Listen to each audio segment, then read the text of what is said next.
मेरा नाम रमेश है। मेरी उम्र 23 साल है। मुझसे बड़ी 3 बहनें हैं। मैं 3 बहनों का इकलौता भाई हूँ। मैं अपने माँ बाप का बहुत लाडला हूँ। मेरे माँ बाप ने बचपन से ही मेरी हर ख्वाहिश पूरी की है। मेरे पिता 2 साल पहले हार्ट अटैक की वजह से मर गए थे। इसी वजह से घर की सारी जिम्मेदारी और बहनों की शादी की जिम्मेदारी भी मेरे सर पर आ गई थी। मैंने अपनी बहनों की शादी करने में देर नहीं लगाई। पहले मेरी बड़ी बहन का रिश्ता आया, फिर उसके बाद छोटी बहन का। 1 साल के अंदर मैंने अपनी दोनों बहन को विदा कर दिया। अभी मेरी एक बहन रह गई थी। उसके लिए भी एक अच्छा रिश्ता तलाश कर रहा था। मैंने पढ़ाई छोड़कर काम करना शुरू कर दिया। मेरी माँ भी मुझसे बहुत प्यार करती थी, मेरा बहुत ख्याल भी रखती थी। मैं जब माँ को कहता कि मैं शहर से बाहर चला जाता हूँ काम करने के लिए, तो उन्होंने मुझे भेजने से साफ इनकार कर दिया। मुझे नहीं मालूम था कि माँ मुझे घर से बाहर क्यों नहीं जाने देती थी। ये तो बचपन से ही था कि रात को माँ मुझे कहीं जाने नहीं देती थी। लेकिन जब मैं बड़ा हुआ तब भी माँ मुझे कहीं बाहर जाने नहीं देती। एक दिन मैंने यूं ही माँ से पूछा कि माँ, आपको क्या हो जाता है जब मैं बाहर जाता हूँ रात के वक्त? माँ मुझसे कहती कि बस एक वजह है जिसकी वजह से मैं तुम्हें घर से बाहर नहीं जाने देती। मैं तो माँ की बात सुनकर खामोश हो जाता था। अभी मेरी एक बहन और कुंवारी थी, मगर मेरी माँ अभी तक मेरी शादी नहीं करना चाहती थी। मैं कभी कभी सोचता हूँ कि माँओं को तो अपनी बेटों की शादी का बड़ा शौक होता है, मगर मेरी माँ को तो अभी तक मेरी शादी की कोई फिक्र ही नहीं थी।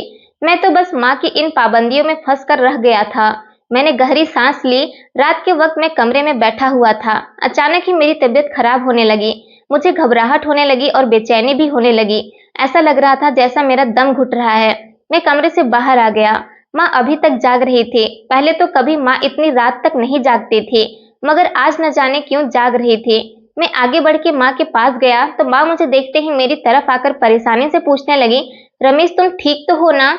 मैं हैरत से माँ को देखने लग गया। अभी मैंने माँ को कुछ भी नहीं बताया था कि मुझे कुछ हुआ है, तो फिर माँ को कैसे पता चल गया कि मैं ठीक नहीं हूँ? वो तो मेरे लिए परेशान ही हो गई। मैंने कहा माँ कुछ नहीं हुआ है, लेकिन माँ मुझसे कहने लगी, अगर कोई बात है तो बताओ। तुम इतनी रात को अपने कमरे से बाहर इस वक्त क्या कर रहे हो? तुम ठीक तो हो ना?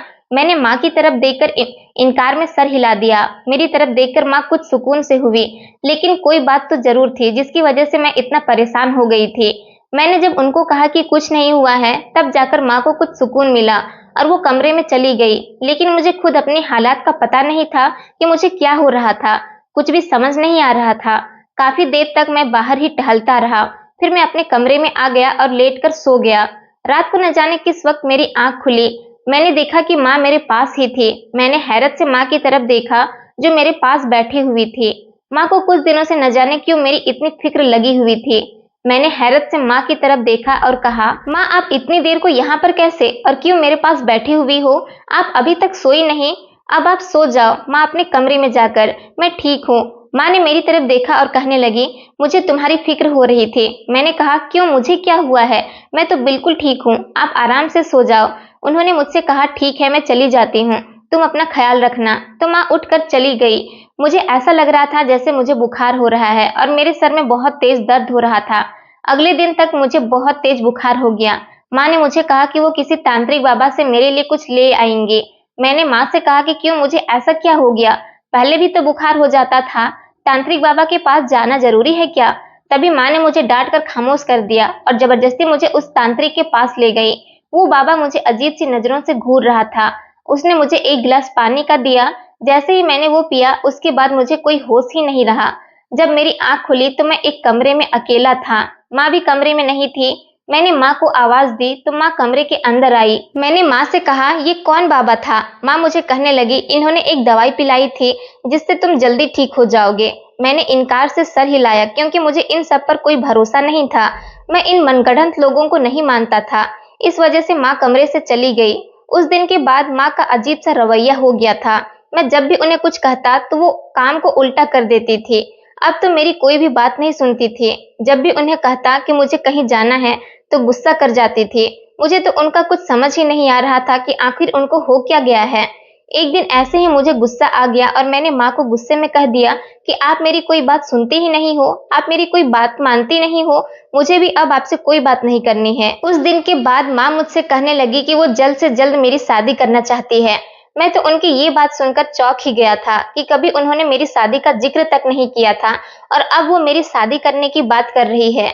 आज से पहले उन्हें कभी मेरी शादी का कोई ख्याल भी नहीं आया था, लेकिन अब उन्हें यूं अचानक से मेरी शादी का ख्याल आ गया था।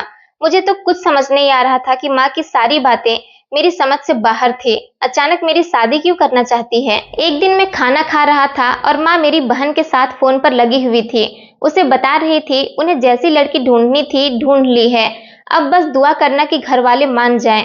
मुझे लगा पता नहीं किसके बारे में बात हो रही है, किसकी शादी की बात हो रही है। समझ नहीं आ रहा था कि माँ किस लड़की की बात कर रही है।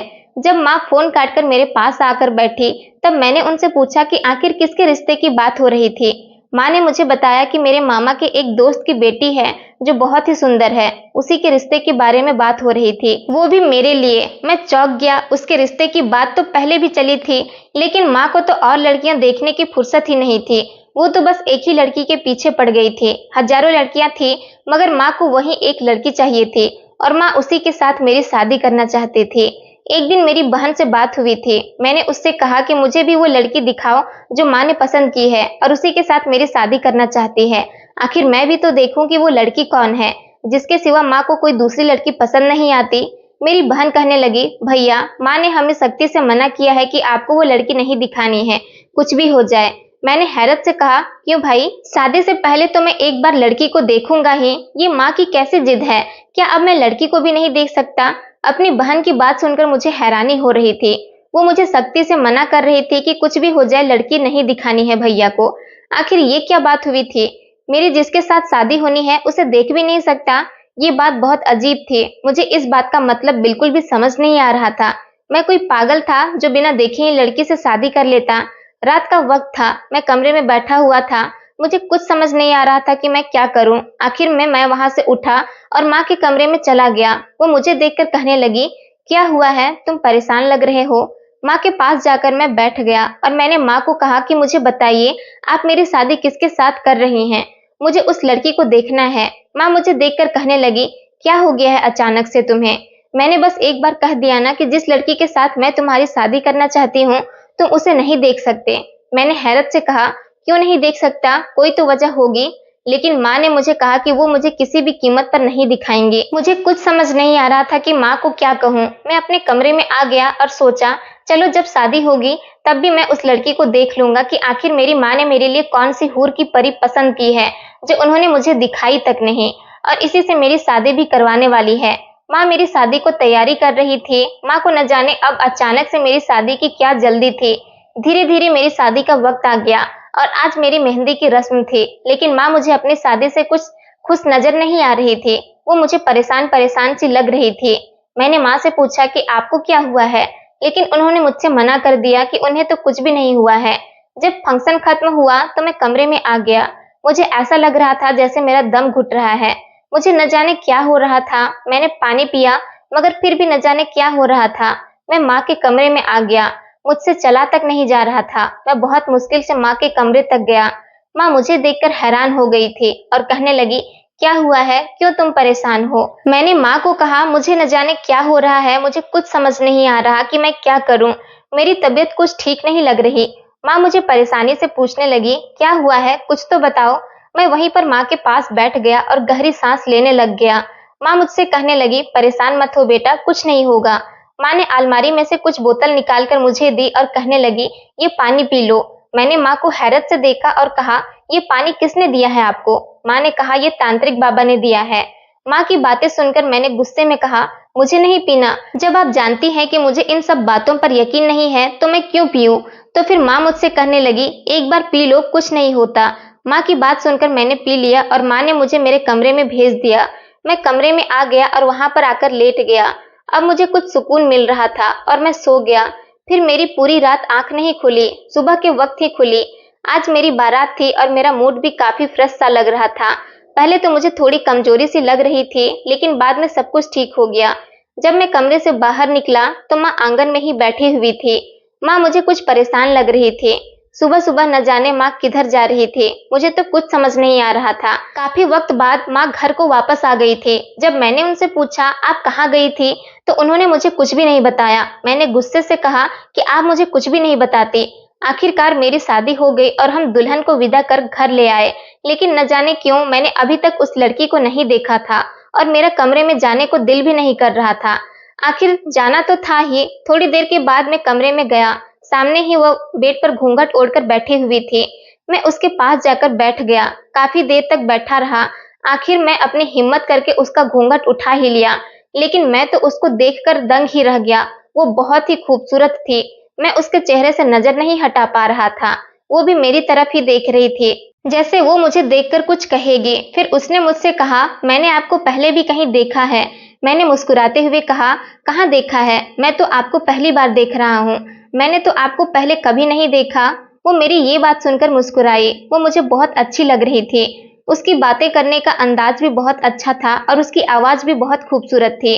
अगले दिन माँ ने मुझसे पूछा, लड़की अच्छी लगी तुम्हें? माँ की बात सुनकर मैंने शर्माते हुए सर हिला दिया।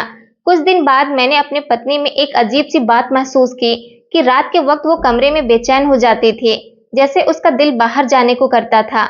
मुझे समझ नहीं आती थी कि उसे क्या हो जाता है। कभी कभी वो मुझसे कहती कि मेरा दिल घबरा रहा है, मैं बाहर जा रही हूँ। वो छत पर चली जाती थी। उसके जाने के बाद मैं अंदर ही बैठा रहता था। आज भी वो कमरे से बाहर थी। मैं मोबाइल यूज कर रहा था कि अचानक से मुझे उसकी चीखने की आवाज सुनाई दी और मैं घबरा गया। मैं एकदम से उठा और कमरे से बाहर गया। वो मुझे कहीं भी नजर नहीं आ रही थी। मैं सोच में पड़ गया कि न जाने उसकी आवाज कहाँ से आ रही है। उसकी आवाज कहाँ से आई? मैं ऊपर छत की तरफ गया, तब मुझे हैरत हुई। वो छत पर बेहोश पड़ी हुई थी। मैंने उसको उठाने की कोशिश की, उससे कहा होश में आओ, लेकिन वो नहीं उठी। मैं उसे गोद में उठाकर अपने कमरे में ले आया और जल्दी से माँ को बुलाया। उसे देखकर माँ बहुत परेशान हो गई थी। न जाने उसको क्या हो गया था। माँ कहने लगी, ज्यादा परेशान होने की जरूरत नहीं है, बस तुम उसे ऐसे ही छोड़ दो, सुबह तक खुद ही होश में आ जाएगी। मैंने हैरत से माँ की तरफ देखकर कहा, क्या हो गया है आपको? मैं इसे ऐसे ही छोड़ दूं? मैंने गुस्से में कहा। मैं इसे अस्पताल लेकर जा रहा हूँ, लेकिन माँ ने मुझे ले जाने से मना कर दिया। मुझे समझ नहीं आ रहा था कि माँ क्यों मना कर रही है। माँ के इतना मना करने पर मैंने उनकी बात मान ली और कमरे में बैठा रहा। माँ चली गई थी। मैं अपनी पत्नी के पास बैठ गया। उसके चेहरे की तरफ देख रहा था। मेरे दिल में कुछ हो रहा था। न जाने क्यों उसकी हालत अजीब सी हो गई थी। उसके चेहरे का रंग भी उड़ा हुआ था। काफी टाइम मैं बैठा रहा। मुझे नींद आने लग गई थी, लेकिन मैं सोना नहीं चाहता था, बस उसे ऐसे ही देख रहा था। काफी टाइम बाद उसने धीरे से आंखें खोली। मैं उसके पास बैठा हुआ था। वो मेरी तरफ देखने लग गई, जैसे मुझे पहचानने की कोशिश कर रही हो। मैंने उसका हाथ पकड़कर उससे पूछा कि तुम्हें क्या हुआ है? तुम्हारी तबीयत तो ठीक है ना? वो मेरे चेहरे की तरफ देखने लगी। वो कुछ बोल नहीं रही थी, लेकिन मैं उसी को देख रहा था। अचानक उसकी आंखों में आंसू आ गए। मैंने उससे पूछा, क्या हुआ है? ऐसे क्यों रो रही हो? वो मुझे कहने लगी, मुझे क्या हुआ था? मैंने हैरत से उसकी तरफ देखा और कहा, उसका तो तुमको ही पता होगा कि तुम्हें क्या हुआ था। अगर तुम्हारी तबीयत ठीक नहीं थी तो तुम मुझे बता देती, मैं तुम्हें डॉक्टर के यहाँ ले जाता। लेकिन तुम तो छत पर चली गई। मुझे तुम्हारी चीखने की आवाज आई, तब मैं दौड़ता हुआ तुम्हें देखने चला गया। वो कहने लगी, मैं नहीं जानती कि मुझे क्या हुआ था। मैं उसके चेहरे की तरफ देखने लगा, जहां बहुत परेशानी छाई हुई थी। मुझे तो खुद कुछ समझ नहीं आ रहा था कि ये सब उसके साथ क्या हो रहा है। वो मुझे कहने लगी, वो अपनी माँ के घर जाना चाहती है। तो मैंने उससे कहा, चली जाओ, मैंने कब मना किया है, लेकिन पहले अपनी तबीयत तो ठीक कर लो। उसने कहा, आपकी माँ ने मुझे मना कर दिया है कि मैं कहीं नहीं जा सकती। उसकी ये बात सुनकर मैं सोच में पड़ गया था कि आखिर माँ ने उसको कहीं जाने से मना क्यों किया है। आज जब मैं ऑफिस से घर आया तो मेरी पत्नी किचन के कामों में बिजी थी। मैंने उसके बारे में माँ से पूछा कि वो कैसी है और घर में उसका सब लोगों के साथ व्यवहार कैसा है। माँ ने मुझसे कहा, ठीक है, अच्छी है, सबके साथ व्यवहार भी अच्छा है। माँ ने कभी मुझसे उसकी शिकायत नहीं लगाई थी। वो मुझे उसके बारे में कोई भी बात नहीं करती थी। वो कैसी है और घर में सारा दिन क्या करती है, माँ मुझे कुछ भी बताना नहीं चाहती थी। मैंने सोचा चलो दोनों एक दूसरे के साथ बहुत खुश हैं। लेकिन जब भी मैं काम करके घर आता था तो मेरी पत्नी मुझे देखकर बहुत खुश हो जाती थी। लेकिन मुझे ऐसा लगता था जैसे मेरी गैर मौजूदगी में वो परेशान सी रहती हो। मैंने एक दिन माँ से पूछा, माँ आप और मेरी पत्नी में कोई बात हुई है क्या? काफी दिनों से मैं देख रहा हूँ आप दोनों एक दूसरे से ठीक से बात नहीं कर रही हो। माँ ने मुझे हैरत से देखा और कहने लगी, क्या हो गया है तुम्हें, कैसे सवाल कर रहे हो? वो मेरी बेटी की तरह है, मैं क्यों उसे कुछ कहूंगी, और वैसे भी वो मुझे कुछ नहीं कहती, अपनी माँ समझती है। तुम बड़े अजीब सवाल कर रहे हो मुझसे। मैंने कहा, नहीं माँ, मेरा मतलब वो नहीं था, मैं तो बस ऐसे ही पूछ रहा था। ऐसा लग रहा है कि आप परेशान हो या फिर वो परेशान है। माँ ने कहा, ऐसी कोई बात नहीं है, तुम्हारी पत्नी तो बहुत अच्छी है, उसका ख्याल रखा करो, वो जिंदगी में तुम्हारा बहुत साथ देगी। माँ आजकल बहुत अजीब अजीब बातें कर रही थी। मुझसे कह रही थी कि उसका ख्याल रखो, वही तुम्हें संभालेगी और तुम्हारा ख्याल भी रखेगी। लोगों की बातों में मत आना, मैंने तुम्हारे लिए अच्छी पत्नी ढूंढी है। मुझे समझ नहीं आती थी कि वो ऐसी बातें क्यों करती है। समझ तो मुझे उस दिन आई जिस दिन माँ का देहांत हो गया। एक दिन अचानक ही माँ की तबीयत खराब हो गई। माँ शुगर की मरीज थी, उनकी शुगर बहुत ज्यादा हाई होने की वजह से उनकी मौत हो गई। मुझे तो यकीन नहीं आ रहा था कि माँ मुझे छोड़कर चली गई है। मुझे ऐसा लग रहा था मेरा सब कुछ खत्म हो गया है। मेरी बहनें भी बहुत रो रही थी, लेकिन वक्त गुजरने के साथ साथ सब अपने घर चले गए। लेकिन मेरी नजरें माँ को हमेशा घर में ढूंढती थी। माँ जिस तरह से मुझ पर गुस्सा किया करती थी, मुझ पर प्यार किया करती थी, मेरी फिक्र किया करती थी, शायद ऐसी फिक्र और ऐसा प्यार मुझसे कोई नहीं कर सकता था जैसा माँ करती थी। माँ के बिना मुझे घर काट खाने को दौड़ता था। मैं घर में माँ को ढूंढता, लेकिन वो मुझे कहीं नजर नहीं आती। मैं माँ के गम में बहुत खो गया था, लेकिन जब कुछ दिनों बाद माँ के गम से कुछ संभल पाया तो मुझे पता चला कि मुझसे ज्यादा दुखी तो मेरी पत्नी है। वो अक्सर खुद में ही खोई रहती थी। मैं जब भी उसे पुकारता था वो न जाने कहाँ खोई हुई होती थी। आज भी वो कामों में इस कदर बिजी थी कि मैं उसे बहुत देर से आवाज दे रहा था, लेकिन वो मेरी आवाज ही नहीं सुन रही थी। मैं उसके करीब गया, मैंने उसके कंधों पर हाथ रखा तो वो एकदम से डर गई और मेरी तरफ देखने लग गई। मैंने उससे पूछा, इतना क्यों डर रही हो, क्या हुआ है? कोई भूत नहीं हूं मैं। वो अपने इर्द गिर्द देखने लग गई। मैंने उससे पूछा, क्या हो गया है, तुम इतनी परेशान क्यों हो रही हो? मैं ही हूँ, कोई और नहीं है यहाँ। उसने मेरी तरफ देखकर कहा, वो आपकी माँ ने। और ये कहकर वो चुप हो गई। मैंने हैरत से कहा, क्या हुआ मेरी माँ को? मैंने जब गुस्से में पूछा तो वो मेरी तरफ देखकर सिर हिलाने लग गई। न जाने उसे क्या हुआ था। मैंने उससे कहा, मुझे खाना दो। मेरी बात सुनकर उसने फिर से सर हिला दिया। मुझे तो उसकी कहानी समझ नहीं आती थी। पता नहीं वो क्या कहना चाहती थी। पूछो तो बताती नहीं थी और नहीं पूछो तो अपने आप में ही खोई रहती थी। कुछ दिन गुजर गए तो मुझे पता चला मेरी पत्नी माँ बनने वाली है। इस वक्त खुशी का तो ठिकाना ही नहीं था। खुश तो वो भी बहुत थी, लेकिन थोड़ी डरी हुई लग रही थी। रात के वक्त मेरी आंख खुली तो मेरी पत्नी कमरे में मौजूद नहीं थी। मैं इधर उधर देखने लग गया, न जाने वो कहाँ चली गई थी। मैं उठ के कमरे से बाहर आया तो वो आंगन में बैठी हुई थी। मुझे हैरत हो रही थी, वो ऐसे आंगन में क्यों बैठी हुई थी। जब मैं उसके पास जाकर बैठा तो ऐसा लग रहा था जैसे वो कहीं से चल कर आ रही हो। उसकी सांस फूल रही थी, उसके चेहरे पर पसीना आ रहा था। मुझे हैरत हो रही थी, वो इतनी रात को कहाँ गई थी। उसने एक चादर भी ओढ़ रखी थी। मैंने उससे पूछा, तुम कहाँ गई थी, तुम्हारी सांस क्यों फूल रही है?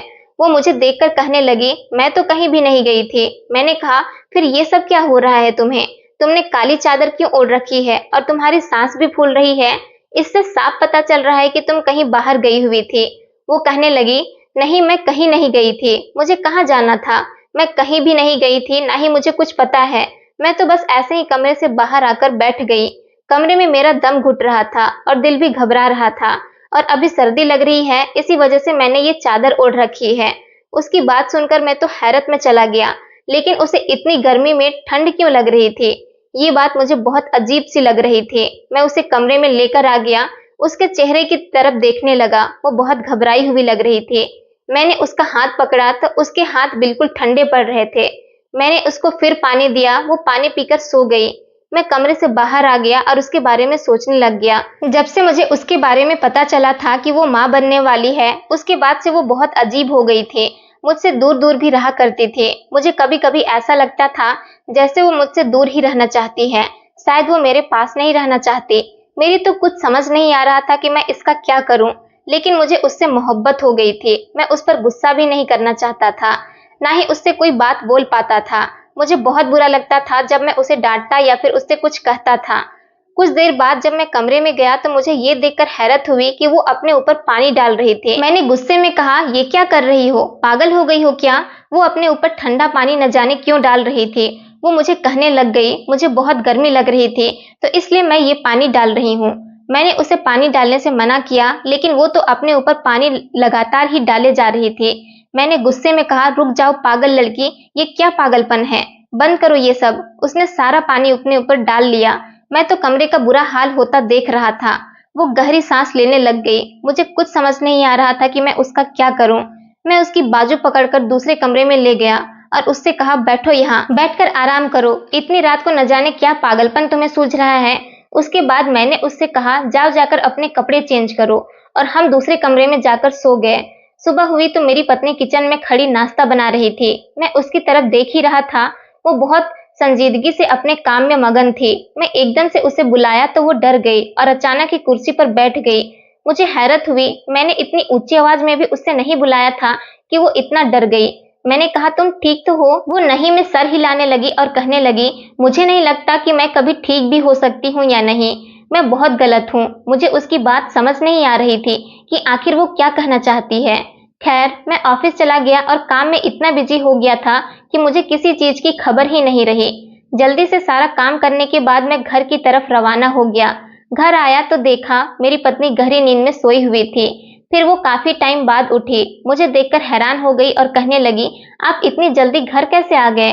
मुझे बता तो देते जल्दी आ जाओगे। आज मैं उसकी बातें सुन रहा था। वो सोई हुई शक्ल पर मुझसे बातें कर रही थी। मुझे उसकी ऐसी भोली भाली बातें सुनकर उन पर बहुत प्यार आ रहा था, पर मैंने उसकी किसी बात का जवाब नहीं दिया। बस मन कर रहा था कि उसको देखता ही जाऊं। आखिर में मैंने उससे कहा बस करो, तुम कितना बोलती हो। उसने कहा आप मेरी बातों का जवाब नहीं दे रहे थे, इसलिए मैं बोलती जा रही थी कि किसी बात का तो जवाब शायद आप दे देंगे। उसकी बात सुनकर मैं मुस्कुरा दिया। मुझे उसका बोलना बहुत अच्छा लग रहा था। लेकिन आज की रात फिर उसने वही किया जैसा वो हर रात करती थी। ठंडा पानी अपने ऊपर डालने लग गई और कहने लगी मुझे बहुत गर्मी लग रही है। मैंने हैरत से उसकी तरफ देखा और कहा चलो मैं तुम्हें डॉक्टर के पास लेकर जाता हूँ। मेरी बात सुनकर वो एकदम से घबरा गई और मुझे कहने लगी नहीं, मुझे डॉक्टर के पास नहीं जाना। मैंने उसकी तरफ देखकर कहा क्या हो गया है? डॉक्टर के पास जाएंगे तो डॉक्टर बताएगा कि आखिर तुम्हारी तबीयत क्यों ठीक नहीं रहती, तुम्हें इतनी गर्मी क्यों सताती है। लेकिन वो तो जाने के लिए तैयार ही नहीं थी। वो बहुत घबरा रही थी। मैं उसे बाहर से कमरे में लेकर आया। उसकी हालत बहुत बुरी हो रही थी। मुझे तो डर भी लग रहा था कि उसकी इस हरकतों की वजह से अगर बच्चे को कोई नुकसान पहुंच जाता तो। मैं फिर भी उसे दोबारा कहा कि चलो डॉक्टर के पास ले जाता हूँ। वो एकदम से गुस्से में कहने लगी बस मैंने एक बार कह दिया ना कि मुझे डॉक्टर के पास नहीं जाना, फिर क्यों आप बार बार जिद कर रहे हो। उसने तो गुस्से में मना कर दिया, लेकिन मुझे बहुत परेशानी हुई थी। मैं घर से बाहर निकला और मोहल्ले की ही एक दाई के पास गया और उससे घर ले आया। मेरी पत्नी उस दाई को देखकर भी परेशान हो गई और मुझसे कहने लगी कि इससे कहो ये मुझे हाथ भी नहीं लगाए। मैंने फिर भी दाई को कहा मेरी पत्नी को देखिए क्या हुआ है इसे। वो चेक करने लग गई, मगर मेरी पत्नी बहुत घबरा रही थी। दाई ने मेरी पत्नी को बहुत ही अजीब गरीब नजरों से देखा और वो मुझसे कहने लगी तुम अपनी पत्नी को तलाक दे दो। मैं उस दाई की बातें सुनकर गुस्से में आ गया था। उस जाहिल अनपढ़ दाई की बातें सुनकर मेरी पत्नी की एकदम से आंखें फटी की फटी रह गई। वो कहने लगी नहीं, ऐसा नहीं हो सकता, ये तुम कैसी बातें कर रही हो, और घबरा कर खूब रोने लगी।